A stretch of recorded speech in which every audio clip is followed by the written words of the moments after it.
Can you give us in detail some of your future plans? Well, the first thing I have to do is to cut some records, and then after that I have the television show with Frank Sinatra. तो दोस्तों ये बात है 16 अगस्त 1977 की, जब बहुत ही shockingly और suddenly the king of rock and roll Elvis Presley की हार्ट अटैक से मृत्यु हो गई थी। और उसके बाद ही पूरा हॉलीवुड और दुनिया भर में एल्विस प्रेस्ली के फैंस सदमे में चले गए थे। Pandemonium has broken out here on Elvis Presley Boulevard in Memphis. Thousands of fans from all over the country are converging on Graceland, trying to get in to view the body of the 42-year-old king of rock and roll. और हर जगह interviews और news में दिखाया जा रहा था कि doctors और जितने भी एल्विस प्रेस्ली के जो करीबी थे वो कह रहे थे कि एल्विस प्रेस्ली की मौत जो हुई थी वो हार्ट अटैक से हुई थी। और ये था एल्विस प्रेस्ली की मौत का आधा सच। The world is shocked by Elvis Presley's sudden death after attempts to save his life failed. The apparent cause, according to his personal physician, Dr. George Nicopolis, is a heart attack. The singer's father, Vernon Presley, has requested that an autopsy be performed.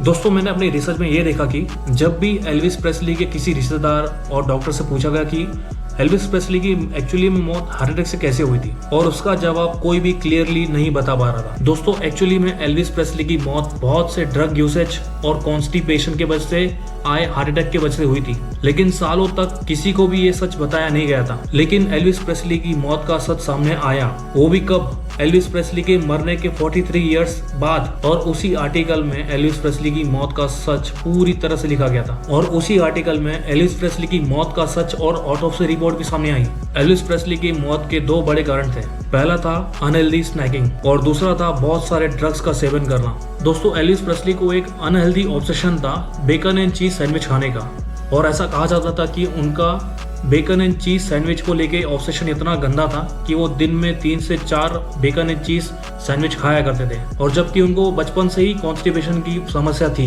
दोस्तों bacon and चीज में इतना सारा fat और protein होता है कि वो आसानी से पचता नहीं है बॉडी में, और जबकि एल्विस प्रेस्ली को सीवियर कॉन्स्टिपेशन था। लेकिन उसके बाद भी एल्विस प्रेस्ली, क्योंकि वो ड्रग्स में ही रहते थे, नशे में रहते थे और बेकन चीज सैंडविच खाते ही जाते थे, उन्हें अपने हेल्थ के बारे में जरा सा भी पता नहीं था कि उनकी बॉडी के अंदर हो क्या रहा है। और अब बात करते हैं उनकी ऑटोप्सी रिपोर्ट में डॉक्टर्स ने क्या बताया। दोस्तों आप लोग शॉक हो जाओगे कि डॉक्टर्स ने उनके ऑटोप्सी रिपोर्ट में क्या लिखा था। उनके ऑटोप्सी में ये लिखा था कि जब हमने एल्विस प्रेस्ली की डेड बॉडी का ऑटोप्सी किया तो उनके स्टमक में 4 महीने पुराना बेकन एंड चीज सैंडविच मिला, जो कि आज तक अच्छे से डाइजेस्ट नहीं हो पाया था। इनफैक्ट उनके स्टमक में 4 महीने से खाना जमा हो रहा था, क्योंकि वो बहुत सारे ड्रग्स का सेवन करते थे, उन्हें पता नहीं चलता था, और जबकि उनको इतना कॉन्स्टिपेशन था कि वो निकाल ही नहीं पा रहे थे। और अब बात करते हैं उन्हें कॉन्स्टिपेशन से हार्ट अटैक कैसे आया। दोस्तों डॉक्टर्स ने ऑटोप्सी रिपोर्ट में ये बताया था कि जब एक सुबह एल्विस प्रेस्ली 2 नंबर के लिए गए, और जबकि उनके स्टमक में बहुत सारा खाना 4 महीने पुराना खाना जमा हुआ था, और उन्होंने थोड़ा प्रेशर लगाया कि वो रिलीज कर पाए, तो उसी से उनका जो स्टमक में इतना खाना बढ़ा था उससे उनका हार्ट बंद हो गया, और उसी की वजह से उन्हें हार्ट अटैक आया और वो बाथरूम में गिर पड़े।